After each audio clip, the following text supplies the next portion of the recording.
ভুবন, তুই আমাকে একটা কাজ খুঁজে দেবার কথা বলছিলি না? কাজটা বুঝি তোর হয়ে যাবে যদি কিনা তুই রামদেব বাবুর সাথে দেখা করিস।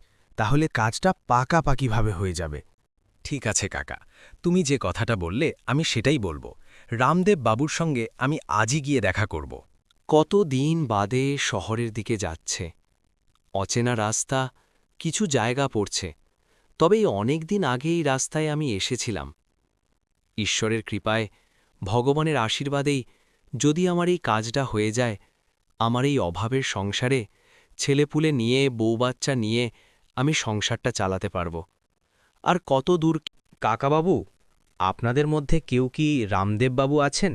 তাহলে আমার তার সঙ্গে কিছু কথা ছিল। কেন রামদেববাবুকে চাই কেন খোকা? তোমার তার সঙ্গে কি দরকার আছে? ভবানীপুরের হরেনখুড়ো আমাকে রামদেববাবুর সঙ্গে দেখা করতে বলেছে। উনি আমায় জমিদার বাড়িতে একটা কাজের খোঁজ করে দেবে বলেছে। এসো ভাই, আমার সঙ্গে চলো। আমি জমিদার বাড়িতে নিয়ে যাব তোমায়। সেখানেই তুমি তোমার কথা বলবে যে কি কারণে হরেনখুড়ো তোমায় এখানে পাঠিয়েছে। আশা করি হরেনখুড়োর কথা শুনলে তোমায় কাজে বহাল করতে রাজি হয়ে যাবেন জমিদার বাবু। আমি জমিদার বাবুর একজন বিশ্বস্ত লেঠেল।